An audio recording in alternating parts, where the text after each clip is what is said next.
So, I'm about to catch all Invincible fans off guard with my next sentence. I like the Immortal. Oh, brother, this guy stinks! Okay, class, let's start off with a little bit of history. Here is a fun fact about the Immortal. He's actually immortal, and that means coincidentally, he's been around for a very long time. It's suggested that he's around at least 3,000 years old, and therefore, he has a pretty good resume behind him. He's been a knight, possibly under King Arthur, an explorer in the Spanish Armada, he's fought in the American Revolution, became President of the United States after taking the alias of Abraham Lincoln, fought in World War I, and I'm just going to assume that he had some kind of involvement in World War II, and he became a superhero sometime in the 1930s.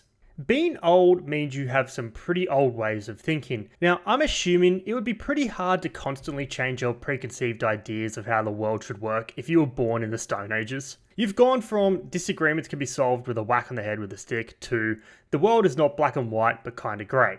I mean, take a look at this comic strip and you tell me that the Immortal is not spitting some straight facts here. The world isn't logical, Mark.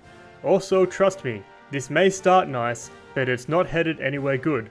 Logical now means no war, world peace, everyone happy. But what happens when it isn't logical to keep the elderly alive, or sick children? What happens when it isn't logical to have such a large world population?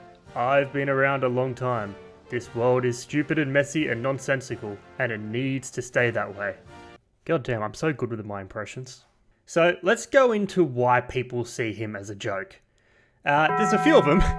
He couldn't save his friends. He's been killed by Omni-Man twice, potentially 3 times if we include the alternate version.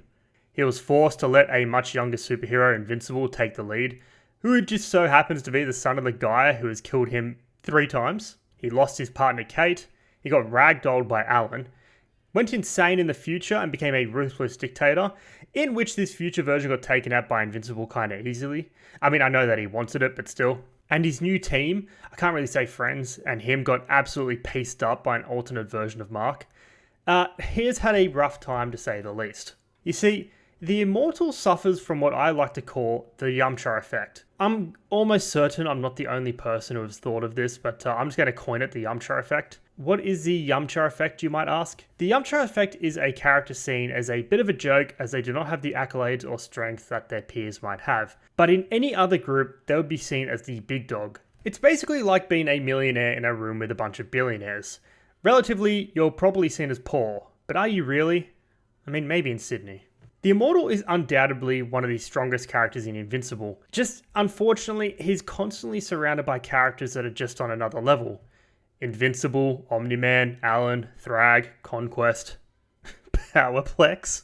Other characters that suffer from the Yamcha Effect are Yamcha, Sakura, Renji.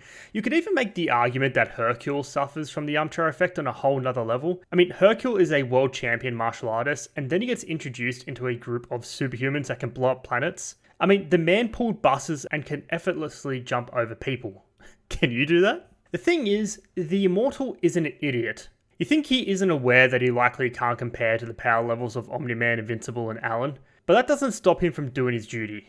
Irrespective of his stubbornness or him coming across as a bit of a dick, he is very aware of what is the right thing to do, and he's always willing to put himself in harm's way to protect others. Basically, he's willing to put himself on the line for the greater good. When was the last time you could say you did that?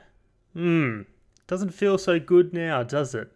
Through everything he went through and how strong-headed and stubborn he is, he's able to see reason to let Invincible take the lead during the Sequid invasion, as he accepts that Invincible is stronger than him. He is basically the walking definition of get knocked down 7 times, get up 8.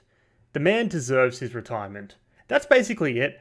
I don't think there should be any slander against him. I mean, I get it, but hopefully this video gives you a little bit of a different perspective on the Immortal. So yeah, go out and support my boy.